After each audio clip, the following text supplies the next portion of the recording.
Hi friends, welcome to unique online coaching centre. आज हम doctor Rajendra Prasad के जीवन परिचय के बारे में बात करेंगे। अगले हमने कई वीडियो में जीवन परिचय को डाल दिया है, आप वहां से जीवन परिचय सबके देख सकते हैं। आपको गद्यांश में 3 जीवन परिचय अगर आप याद कर लेते हैं तो आपका 3 मार्क्स कहीं का नहीं गया है। उसमें से 3 आप कोई भी याद कर लीजिए, उसमें से कोई भी एक आएगा ही आएगा और आप उसको लिख सकते हैं और 3 मार्क्स वहाँ से निकाल सकते हैं। तो आइए देखते हैं डॉक्टर राजेंद्र प्रसाद का जीवन परिचय। देश रत्न डॉक्टर राजेंद्र प्रसाद का जन्म सन 1884 ईस्वी में बिहार राज्य के छपरा जिले के जीरादेई नामक ग्राम में हुआ था। इनके पिता का नाम महादेव सहाय था। इनका परिवार गांव के संपन्न और प्रतिष्ठित कृषक परिवारों में से एक था। इन्होंने कोलकाता विश्वविद्यालय से एमए एलएलबी की परीक्षा उत्तीर्ण की। ये प्रतिभा संपन्न और मेधावी छात्र थे और परीक्षा में सदैव प्रथम आते थे। कुछ समय तक मुजफ्फरपुर कॉलेज में अध्यापन का कार्य करने के पश्चात ये पटना कलकत्ता हाई कोर्ट में वकील भी रहे। इनका झुकाव प्रारंभ से ही राष्ट्र सेवा की ओर था। सन 1977 ईस्वी में गांधी जी के आदर्शों और सिद्धांतों से प्रभावित होकर इन्होंने चंपारण के आंदोलन में सक्रिय भाग लिया और वकालत छोड़कर पूर्ण रूप से राष्ट्रीय स्वतंत्रता संग्राम में कूद पड़े। अनेक बार जेल की यातनाएं भी भोगी। इन्होंने विदेश जाकर भारत के पक्ष के विश्व के सम्मुख रखा। ये 3 बार अखिल भारतीय कांग्रेस के सभापति तथा भारत के संविधान का निर्माण करने वाली सभा के सभापति चुने गए। राजनीतिक जीवन में अतिरिक्त बंगाल और बिहार में बाढ़ और भूकंप के समय की गई इनके सामाजिक सेवाओं को कभी नहीं भुलाया जा सकता। सादा जीवन उच्च विचार इनके जीवन को पूर्ण आदर्श था। इनकी प्रतिभा, कर्तव्य निष्ठा, ईमानदारी और निष्पक्षता से प्रभावित होकर इनको भारत गणराज्य का प्रथम राष्ट्रपति बनाया गया।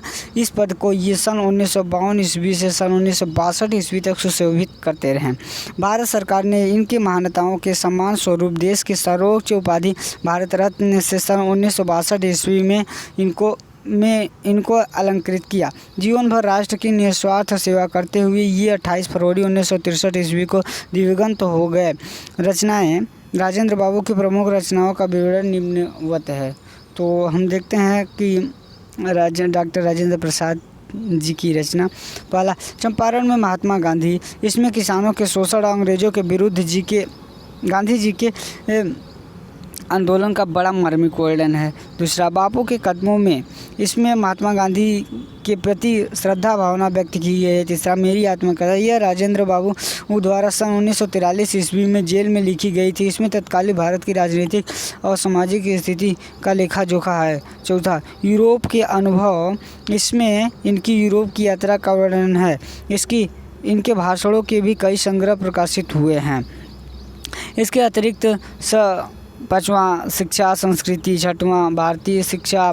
7वां, गांधी जी की देन। 8वां, साहित्य। 9वां, संस्कृति का अध्ययन। 10वां, खादी का अर्थशास्त्र आदि इनकी प्रमुख रचनाएं हैं। साहित्य में स्थान। डॉक्टर राजेंद्र प्रसाद सुलझे हुए राजनेता होने के साथ साथ उच्च कोटि के विचारक, साहित्य साधक और कुशल वक्ता थे। ये सादी भाषा और गहन विचारक के रूप में सदैव स्मरण किए जाएंगे। हिंदी की आत्मकथा अभिधा में इनकी पुस्तक मेरी आत्मकथा का उल्लेखनीय स्थान है। ये हिंदी के अन्य सेवक एवं प्रबल प्रचारक थे। राजनेता के रूप में अति सम्मानित स्थान पर विराजमान होने के साथ साथ हिंदी साहित्य में भी इनका अति विशिष्ट स्थान है। तो यहाँ पर डॉक्टर राजेंद्र प्रसाद के जीवन परिचय के बारे में हमने बात कर लिया। अगले वीडियो में हो सकता है कि हम जीवन परिचय की ही बात करेंगे। तो